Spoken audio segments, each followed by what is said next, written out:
Hey everybody, it's Tuesday. David Gordon from TheaterMania here with Derek Klena, star of Jagged. Hey guys. Anastasia, two of my favorite shows, The Bridges of Madison County and Dogfight, Wicked, and so much more. Derek, how are you? I'm doing well. Thanks so much for having me during this crazy quarantine. I know. We were talking a little bit about this before we went live, but you had COVID-19 coronavirus, and you're on the other side of it now. Yeah. If you're open to talking about it, would you tell us about your experience when you were affected? Yeah, absolutely. So I started experiencing symptoms early March, actually, before a lot of the shutdown happened and before we really knew a lot of the details about the virus and how contagious it was and all the details. So I started showing symptoms around like March 7th, March 8th, and it felt like just like extreme allergies, like a phlegm that I couldn't really clear. And then about a day after that, that's when the fever hit. And I had the fever between 99 and 101 for about 4 days. During that time, the aches and pains were probably the worst part of it. And there was like a resting sinus headache through the entirety of it. And then after the 4 days, that's when my fever broke. I actually went to the doctor 2 days after 2 days of the fever. And at that point, testing wasn't really available unless you had gone out of the country in the past 2 weeks or knowingly been in contact with somebody who had tested positive. You weren't really able to get tested at that point. So I went to the doctor with this fever. My doctor told me just to head home and quarantine myself until the fever broke. And it wasn't until that Thursday, about 4 days into the fever, Thursday, I think it was like March 12th, when everything kind of shut down, that I was actually able to get tested. And I was actually the first member of our company to test positive for Corona. I found out about 3 days later that I had it. And that was 3 days after my fever had already broke. So I had unknowingly been carrying it for at least a week. And then once the fever broke around the 4th day, that's when my taste buds and my smell kind of disappeared. And that seems to be kind of the most consistent weird symptom that a lot of people have been experiencing is this loss of taste and smell. And it's so severe. Like I literally couldn't taste anything for about a week solid. And then they slowly started coming back over the course of like 2 weeks. But it was definitely like a slow and steady process, but it was weird. Like I would be boiling essential oils to try to open up my senses and cooking very garlicky things and nothing. It was like I couldn't taste anything. But I was super lucky to not experience any of the pneumonia symptoms, any of the breathing complications that I know so many are affected by. So I luckily had a manageable case. But it's scary. It was a gift and a curse to get it so early when we didn't know so much, so I wasn't freaking out as much. But it's kind of wild to see what this thing's turned into.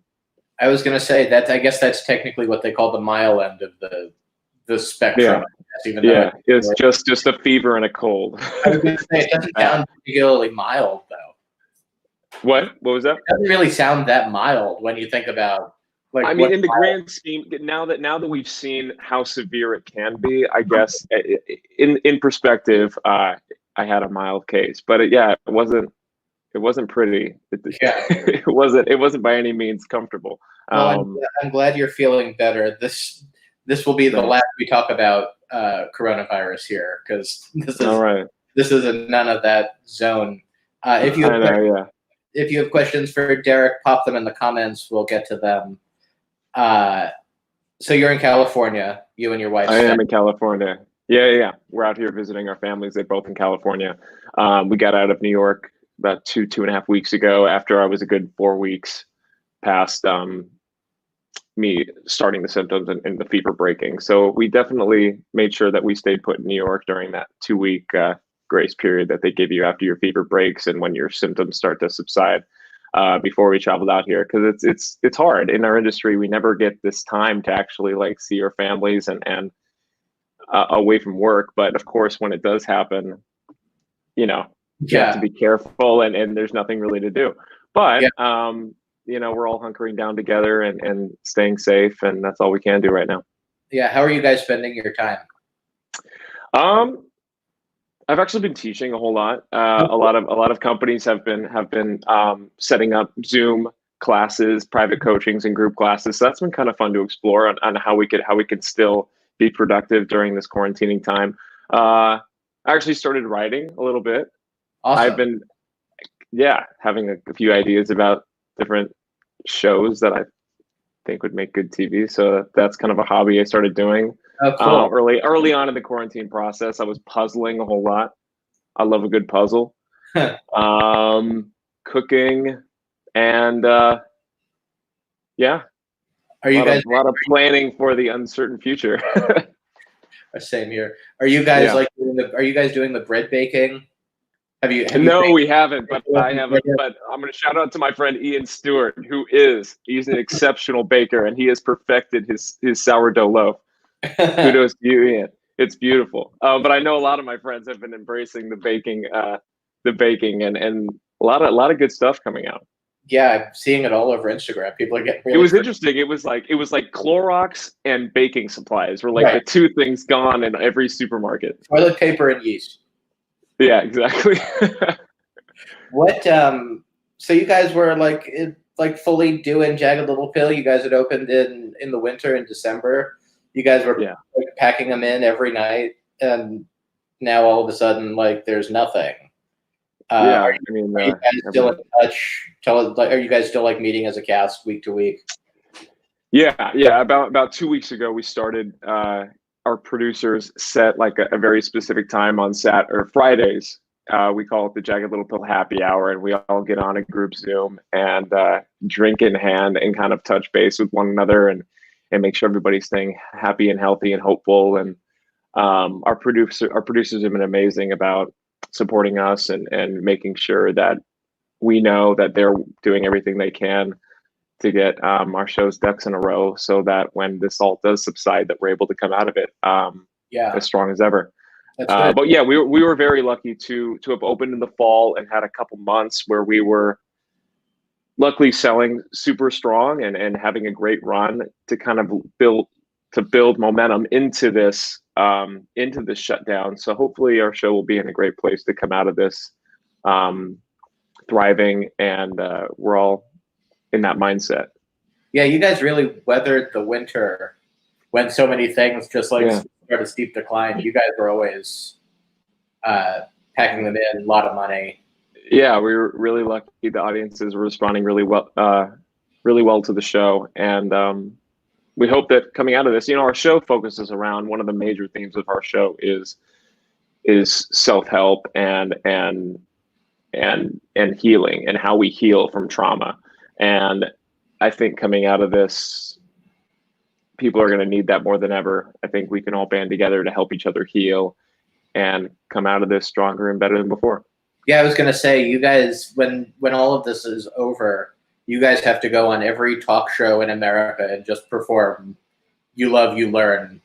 Yeah, we're going to have to spread the message stronger than ever. Yeah. What did you always know? Like, did you have an inkling, like back in Boston when you guys were at American Repertory Theater, that the show was going to catch on, that people were going to really take to this show?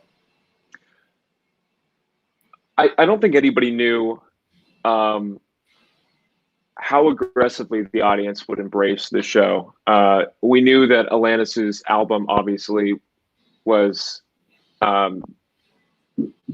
people love that album and cherish that album, and it's such a statement of the time. But I think we didn't realize how well it would translate now. I mean, it's kind of its themes and what it stands for are timeless. And ever since Boston, I think our first week at Boston, we're like, holy crap, I think we have something. Like, the audience was going nuts. There were literally moments of the show where they were on their feet, and that kind of held, which is crazy in live theater, that there are moments of the show that literally are show stopping. But it's just a testament to Alanis and our team. We have an amazing team. Diablo Cody created an amazing original script and a storyline based around these extremely relatable characters and themes. And I think that there is something that everyone is taking away from the show, whether you're old, young, middle age. I think there's something for everybody. And the message is so powerful that it's been resonating with people, and we're all really excited to see that happening, and grateful to be a part of it, for sure. We have a question from a viewer. For you, right. What's the hardest scene to perform in Jagged Little Pill? What is the hardest scene to perform? That's like a 0 to 100 question right there.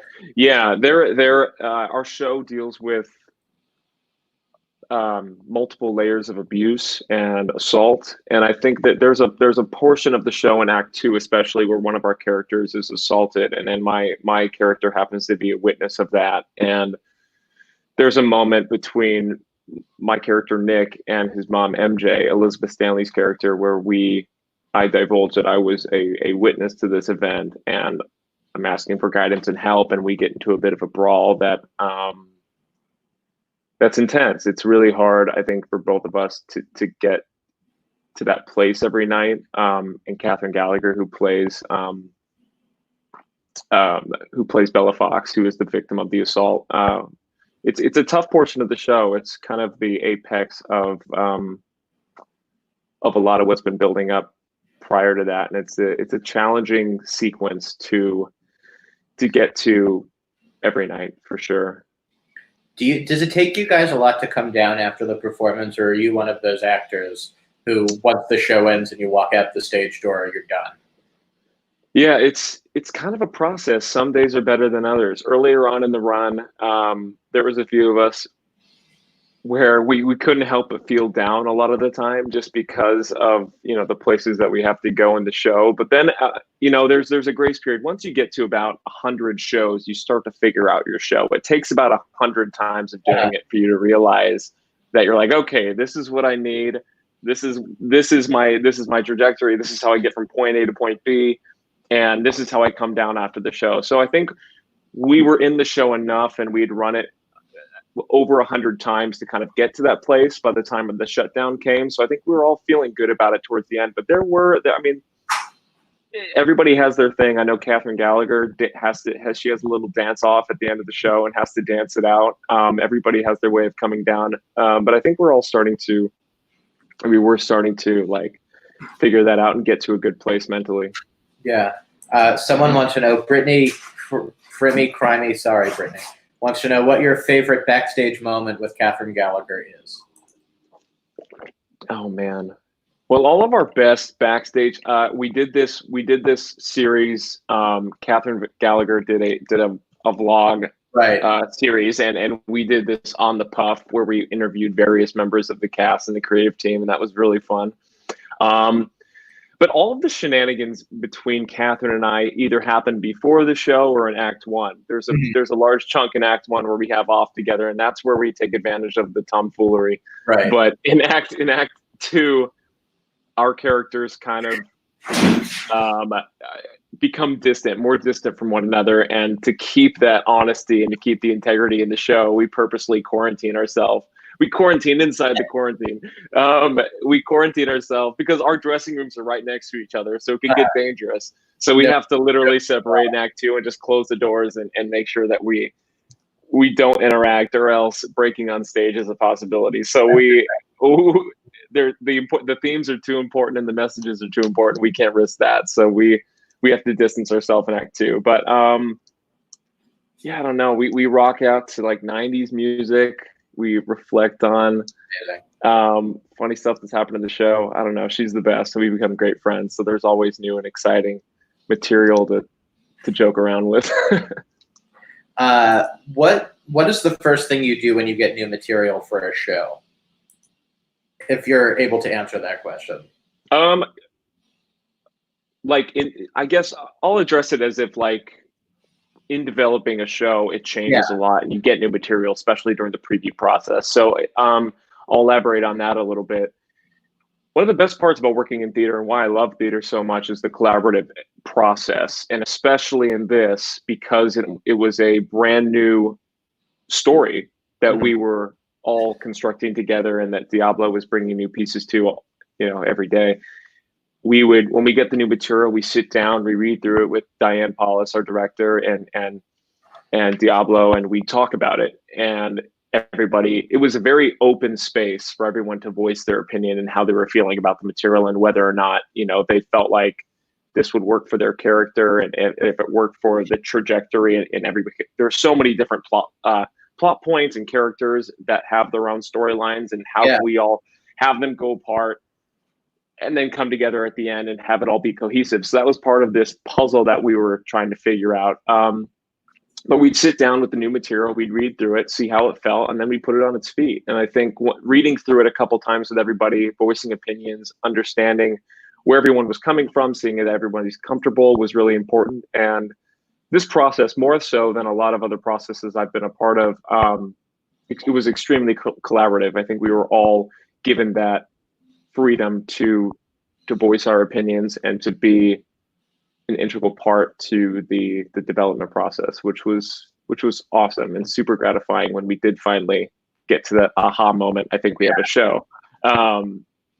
We had formed a community and a bond that was super strong, and it was a great collaborative process.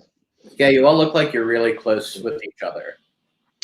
Yeah, I think a show that deals with the type of subject matter that we deal with, it's important to have that unity and that closeness and that trust within a cast. And the only way to build trust is to really come together and be there for one another and be open and honest with one another. And we've had a great creative team and a producing team that supported that wholeheartedly. And I think we are that strong team, and that's why it's been showing, and we have such a great time doing the show. Yeah. A bunch of people are asking what it's like for you to be back at the Broadhurst, where you did Anastasia. Yeah. At first, I was like a little bummed that I wasn't going to be able to experience a different theater. But then, it was bizarre walking in the space with everything kind of stripped down and cleared out, and because everybody's in different dressing rooms. Right. Where Christy Altomare's dressing room used to be, that's now our stage management office. So it was a little bit of like a Twilight Zone scenario. I was like, this is so bizarre. But then once I got in and realized that a lot of the same staff members are in the building, we have a lot of the same electricians, the same doormen. Shout out to Ernie. So that was really cool to see familiar faces, and it made me feel comfortable instantly in the space. I knew the building well. So that part of it's been great. It's definitely, there's definitely a familiar aspect to it, and seeing some friendly faces is awesome. You're not in the same dressing room, I would imagine. I'm not in the same dressing room. I am taking over Caroline O'Connor's dressing room from Anastasia. It was Lily's dressing room, but it's quite spacious, so I can't complain. It's great. Who has yours now? Sean Allen Krill has mine, nice. And Elizabeth Stanley has John Bolton's. Cool. Yeah, so they took over the hallway along with Celia Rose Gooding at the end of the hall. So yeah, they're holding down the fort. And Christy's Palace is the stage door. Christy's, yes, that's Stage Management City in that dressing room. Yeah. What? This is a deep cut question. What's your favorite number to perform from Carrie the musical? Going way back. Ooh. Favorite number to perform? Oh man. That show was a trip. Yeah, it was like 8 years ago now. I'm trying to think. You know what? It's okay if you don't remember. No, I mean there was the opening of the show that was new to the show, and I think that the vocal arrangement of that and the fact that we were all kind of on the I just love the arrangement on that, and it kind of got us pumped up for the rest of the show. So I remember that being a highlight. And then it was kind of cool doing the destruction at the end of the show. So I think the beginning and the ends are probably the most fun and interesting parts to do every night. When we were all coming in and when we were all dying. Those are the two best parts. It was a trip. What was it like working with the late great Maren Maisie? Oh man, she was just a beaming light. She was so supportive. She was definitely the leader of our cast. Could not have been a better leader and a caregiver. And I mean, I can't believe she's gone. She was a light. And I'm also like, the biggest ragtime fan ever. Me too. So when I got a chance to work with Mother, I was like, well, this is a game changer for me. But she's just incredible. I learned so much from working with her, and it could not have been a better first experience in the city. It was the reason I came out to New York, and I got to learn from the best right off the bat. So that was a dream. Yeah, not a bad way to start. Yeah. What was it like playing Kelly O'Hara and Hunter Foster's son in my favorite musical of all time, The Bridges of Madison? And I'm not kidding. That is, like, if not my favorite musical, it's certainly in my top 3. I mean, the score is amazing.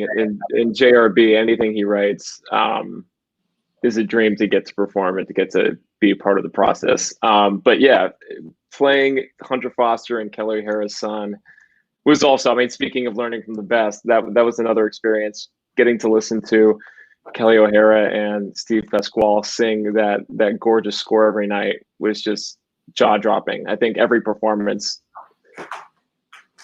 it was surreal watching them just slay it every night. Yeah. You're like, they're both freaks, and to listen to that, and to like, and even when they were sick and had their ups and downs, to hear them still perform at that level was just, we were all in awe. So that was an amazing process to be a part of as well, with Bart Scher directing.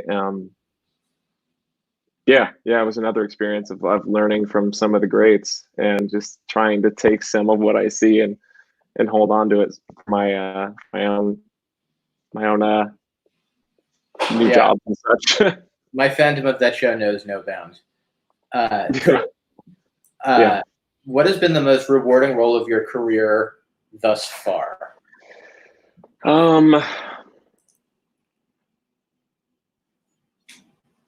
Probably, oh man, I mean, I would think I would say Dogfight, just because I was so young. It happened right after Carrie, and it was, I learned the most from that experience because I was still at a point where I didn't know what I didn't know. Mm. And Joe Mantello kind of let me know that. And but in the best way. I mean, I respect him so much, and going into that process, I had just seen him in The Normal Heart. So I was blown away, not to mention Benj Pasek and Justin Paul. This was like their New York debut. Yeah. And I was a fan of theirs from things, from their music that I'd seen on YouTube. And it was just kind of a crazy experience to be thrust into, and to have that opportunity to play a role like Eddie Birdlace at like, I was 21. I just turned 21. And to work with Lindsay Mendez, who I just seen in Godspell, and was, that was amazed by her performance. There were so many people that I learned so much from during that process, and I felt like I was broken down and built up again with this newfound knowledge. And it will forever hold like a very special place in my heart, that process where I learned so much, and kind of, it was a big stepping stone to me finding myself as an adult and figuring out who I wanted to be as a performer. We have someone asking if there's going to be any new Klenda's music. Lindsay and I have actually talked about this quite a bit over the years. She, of course, now Lindsay's in LA. She's taken the TV world by storm in All Rise. But we've talked about, I'm working on Jagged Little Pill with Brian Perry, who was our music director for the Klenda's concert, and we also did Dogfight with him and Wicked with him. So we go way back, and we've talked about multiple times having like a Klenda's Christmas rendition, maybe somewhere along the line. We talked back in the day about recording our concert. We just revisited some pieces of it recently. We would love to get the band back together. I think that's something that we've talked about off and on over the years. It's just getting people's schedules to align and having everybody in the same place. But that was it's something that we'd love to do at some point. That was a really good concert. I remember really loving that 54 Below show. Thank you. Yeah, it was a blast to get to do it with them. A lot of people are asking if you still speak to Christy Altomare. I do. I can't imagine we just Yeah, off and on, our paths cross. We just got to work on a little demo for a new project that Aaron's and Flaherty is writing. So that was really fun to get to see her and sing with her. But yeah, theater is a small world, especially in New York, and our paths cross frequently. She just came to see Jagged Little Pill actually right before the shutdown with her fiance Pete, and yeah, we always chime in off and on. That was such a special project for us, and we bonded so deeply during that. Christy, myself, and John Bolton, who played Vlad. So yeah, we all still keep in touch, and we're all still great friends. Did you ever time how long she would spend at the stage door signing autographs? Oh man, Christy, I think set the Broadway record for the most amount of hours spent at a stage door. God bless her, she is the most giving, caring professional to her fans I think I've ever seen. She would stay out there probably an hour, I would say, after every performance, signing and talking with audience members and people who came to see the show. She's a trooper. I remember the last performance of Anastasia was the opening night of What the Constitution Means to Me across the street. Mm-hmm. And so I guess it was a Sunday matinee for Anastasia and an evening, like a 7 o'clock for Constitution. And Anastasia ends at 5:30. She comes out at 6:30. We're there like doing the red carpet stuff for Constitution. We leave to get dinner to come back for curtain call for Constitution. And she's still there 95 2 hours later. That's about right. Yeah. But she just has the biggest heart. She couldn't leave. She couldn't leave, but people still wanted to talk to her about something in the show or just life in general. She was there for them. So I respect her a lot for the endurance that she has. A lot of people are very happy that you stay in touch. Yeah, we are. I love her to death. I will leave you with the question. All right. It's just dream roles ? But what are your dream roles? What do you want to do? Dream roles. I've talked about this before. I would love to do Joe Hardy in Damn Yankees. West Side Story was always a dream role of mine. Tony.